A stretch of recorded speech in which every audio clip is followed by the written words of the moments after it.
The time after a woman gives birth is a unique, beautiful, abundant time. It is also a time when simple tasks like cooking and tending to the home can present as a little more of a challenge.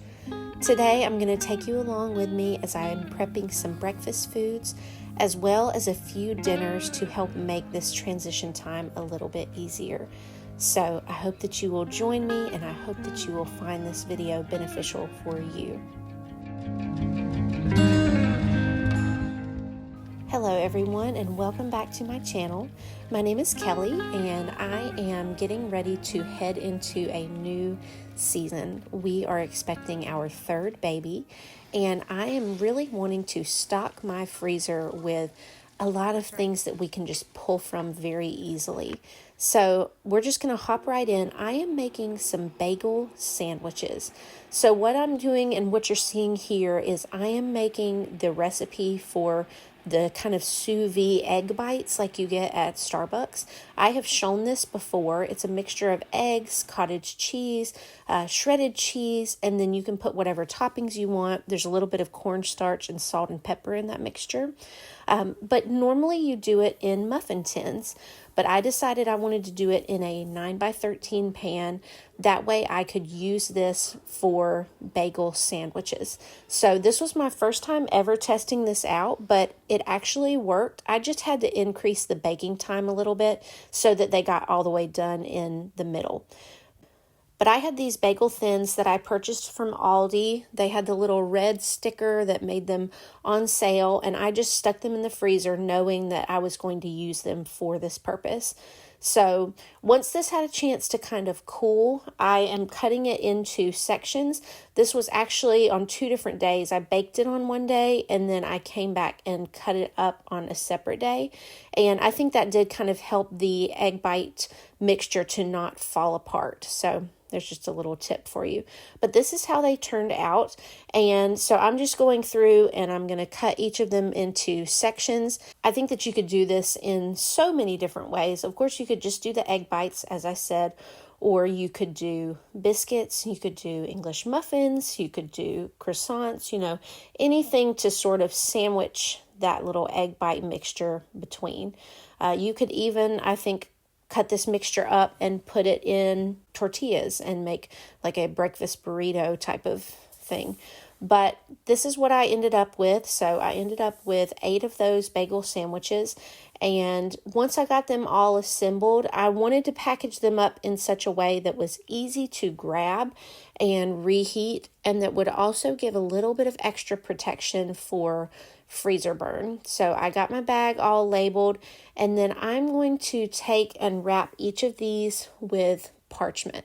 And as I said, that will make reheating easier. I have already sampled one of these, and they turned out pretty well. Maybe it would be a little better if you toasted the bagel, and again, that's just like an extra step. But they do work just fine to go ahead and pop them in the microwave and not worry about it. I have always really enjoyed having breakfast things to pull from the freezer, not just during a postpartum time, but really just any time. I find that it's very easy whenever you have that morning time, especially if you're trying to get out the door and go somewhere. It's very nice to have a stash of things that you can just pull from and easily reheat. So I know that I will appreciate this for myself, but also for my kids, for my husband. It will be very nice to say we have this list of things in the freezer and you can help yourself. Okay, on to muffins. Muffins are one of my favorite things to prep for the freezer and also one of the easiest. I had some bananas that needed to be used, so here I am making a recipe for banana chocolate chip muffins.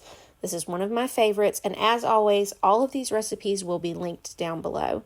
I actually made a double batch here so I could share with my sister and friend who I plan to meal prep with later in the week, so you'll get to hear me talk about that in just a minute. These are really delicious. They have a little bit of cinnamon sugar on the top, so that's what you see me sprinkling on here. A batch does make a dozen, so I ended up just doubling to get 24 muffins, and they turned out really delicious. All right, I just got home from my sister's house. We did some freezer prep today, so she would have some for her family, and then obviously, as we are going into baby time, that I would have things to pull from. These 2 recipes, well, actually, all 3 of these are Skinny Taste. She's a big fan of the Skinny Taste recipes. So that's what all of these are. These are a chocolate chip muffin that's made with Greek yogurt. And then these are a pumpkin chocolate chip muffin. And then these are bagel balls.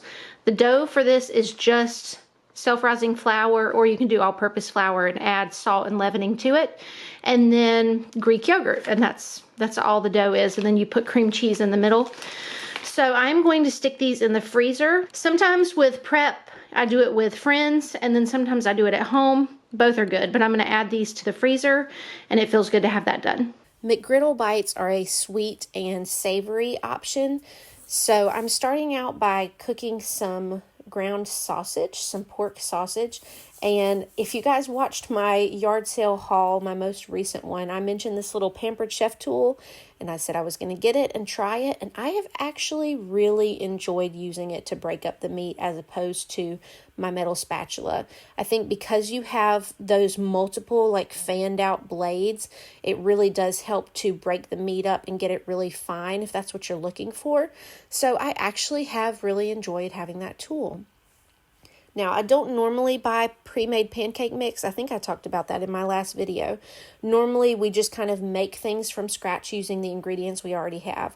But this McGriddle recipe calls for pancake mix, and I've not done it with a like from scratch mix before. So I just decided to keep it with what I know, and I bought the pancake mix. So if you've never made these before, it has that flavor of a McGriddle from McDonald's. So you get the sweetness of the pancake, you get the savory of the cheese, and then you can add ground sausage, and then you get sweetness also from the maple syrup. So again, like I said, the kids really love these and they're really great, but they also are a really good option that has some protein and is going to keep them full. So they're super easy to put together, and this would be another one that you could double or triple and just go ahead and really stock your freezer. Also, if you wanted to make these in a glass pan, kind of like I did with the egg bites, I think that would also work beautifully if maybe you wanted these to be more of a pancake type of situation instead of just a McGriddle bite.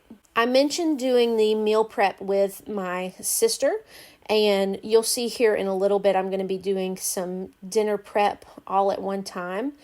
If I am honest, I think what I prefer, I think for just my stress level and just managing things, I think I prefer to do one thing at a time and space it out if at all possible. There is also an advantage to, coming together and doing a big batch of something, in a day and walking away with a whole host of things. But with that does come a lot of dishes. It's a lot to manage, a lot to maintain. So I think I really prefer to just kind of double what I'm already making or make one thing at a time and do that over the span of a week or two. And then you have those things in the freezer, but it doesn't necessarily increase your daily workload that much. But that being said, it's all good. It's all fine. I'm happy to have these things stocked however I get them. All right, so we are now moving on to dinner prep.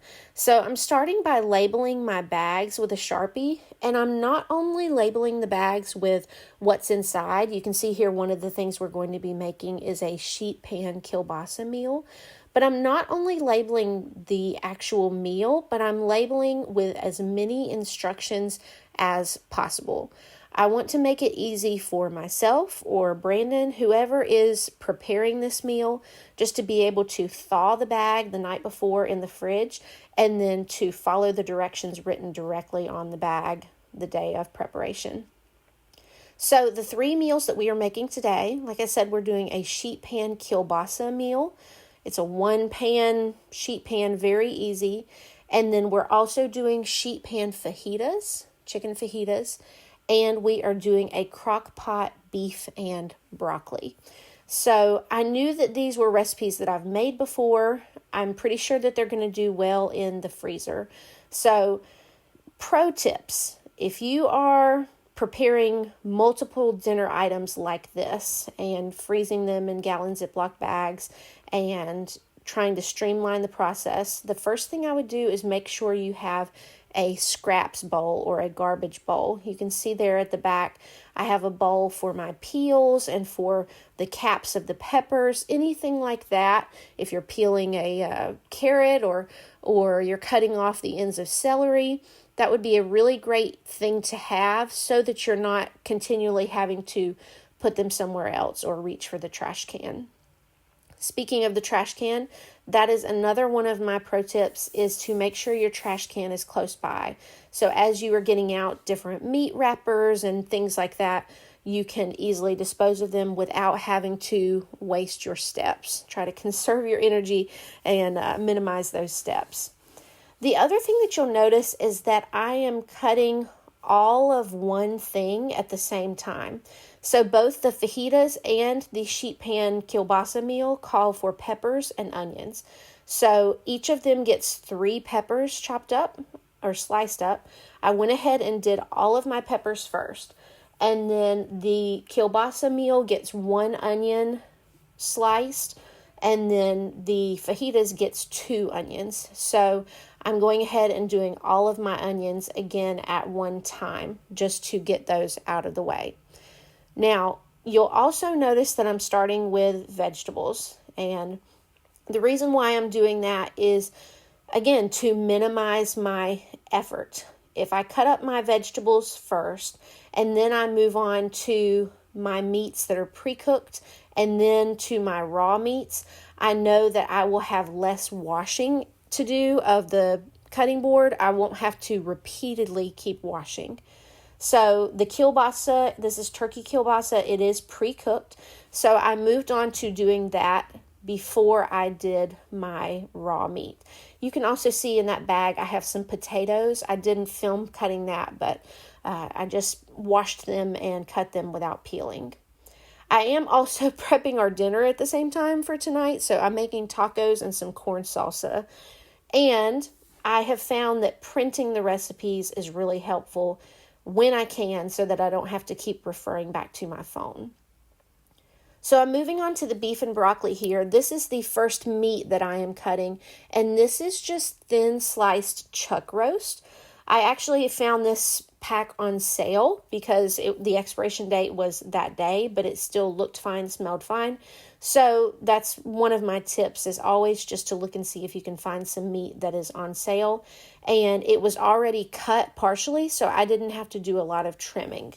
Now, I'm moving on to chicken, which is what will go in my fajitas. So I'm measuring out on my scale here to the left. I'm measuring out 1 pound of chicken. And then I'm actually going to use the rest of that chicken for crock pot chicken to prep for other meals this week coming up.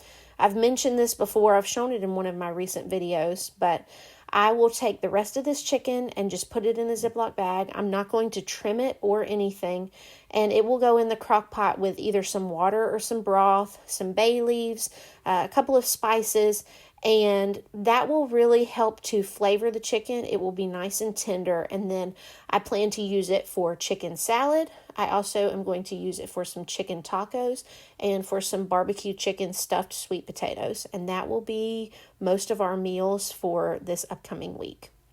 For the beef and broccoli, you create a sauce, and normally all of this would go straight in your slow cooker. So you begin with beef broth, and you follow that up with soy sauce, and then you add garlic, I think some sesame oil, maybe a couple of seasonings.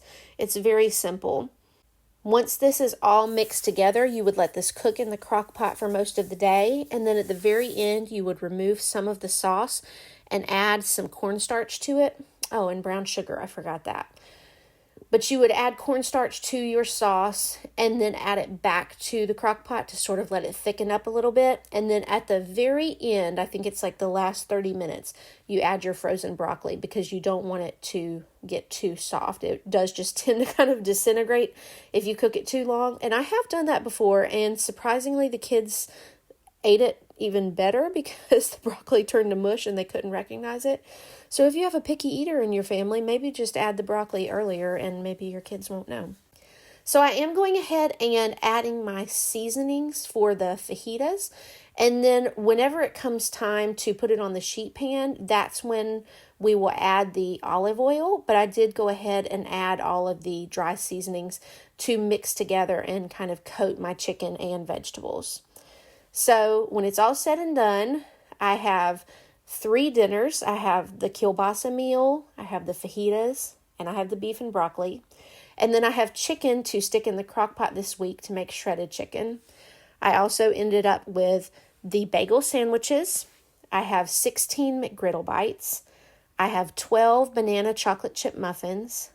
And then I have 12 Greek yogurt chocolate chip muffins, 12 pumpkin chocolate chip muffins, and 12 bagel balls. So I also didn't show, but I prepped some of those chocolate peanut butter oatmeal energy bites. And so those are also in the freezer ready to be pulled from. So I feel so good going into this postpartum time. This was one of the big things on my list, and I feel just a little more prepared going into this season, knowing that I have these things ready to grab. So I want to know, what are your favorite things to grab from the freezer? Comment down below to share your go-tos, and please like and subscribe for more videos just like this one. Have a blessed week, and I'll be talking to you soon.